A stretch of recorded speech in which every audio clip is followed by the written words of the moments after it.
ஹாய்ங்க. இன்றைக்கான வீடியோவில் நம்ம என்ன பார்க்க போகிறோம் அப்படின்னா, ஒரு லாங்குவேஜ் புதுசாக கற்றுக்கணும் அப்படின்னா நமக்கு ஒரு சில அடிப்படை வார்த்தைகள் தேவைப்படும் இல்லையா? ஸோ அந்த அடிப்படை வார்த்தைகள் ஹிந்தியில் என்னென்ன இருக்குது, அதனுடைய ப்ரொனவுன்சியேஷன் எப்படி இருக்கும் அப்படின்றத பற்றி தாங்க இந்த வீடியோவில் பார்க்க போகிறோம். வாங்க வீடியோக்குள்ளார போகலாம். Topic name some of the Hindi words from தமிழுங்க. First one column. நம்ம எழுத யூஸ் பண்ணுறோம் இல்லையா பென், அதை ஹிந்தியில் என்னன்னு சொல்லுவாங்கன்னா கலம் அப்படின்னு சொல்லுவாங்கங்க.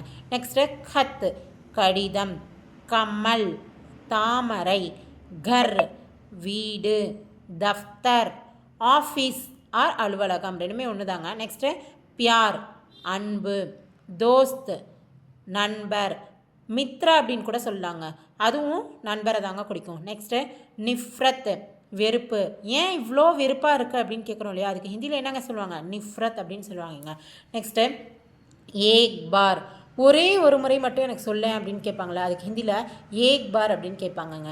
நெக்ஸ்ட்டு பார் பார் அடிக்கடி. ஏன் அடிக்கடி இப்படி கேட்டுகிட்டே இருக்கேன்னு கேட்குறோம் இல்லையா, அதுக்கு ஹிந்தியில் என்ன வார்த்தைங்க, பார் பார் அப்படின்னு சொல்லுவாங்கங்க. நெக்ஸ்ட்டு ஹமேசா எப்பொழுதும், முஜே எனக்கு, சுரு தொடக்கம், பரிவார் ஃபேமிலி குடும்பம் இருக்கு இல்லையா, அதுக்கு ஹிந்தியில் என்னங்க பரிவார் அப்படின்னு சொல்லுவாங்கங்க. நெக்ஸ்ட்டு நியூஸ் இருக்கு இல்லையா, அதுக்கு ஹிந்தியில் என்னன்னு சொல்லுவாங்கன்னா அக்பார் அப்படின்னு சொல்லுவாங்கங்க. நெக்ஸ்ட்டு துக்கான், துக்கான்னா கடைங்க. இது எல்லாமே ரெகுலராக நம்ம யூஸ் பண்ணுற ஒரு சில தமிழ் வார்த்தைகளுக்கான ஹிந்தி வேர்ட் அண்டு அதனுடைய ப்ரொனவுன்சியேஷன் பற்றி தாங்க இந்த வீடியோவில் நம்ம பார்த்துருக்கோம். என்னுடைய வீடியோஸ் எல்லாம் உங்களுக்கு யூஸ்ஃபுல்லாக இருக்குது, பிடிச்சிருக்கு அப்படின்னு நினச்சிங்கன்னா என்னுடைய வீடியோஸ்க்கு லைக், ஷேர் அண்டு சப்ஸ்கிரைப் பண்ணுங்கள். தேங்க்யூ.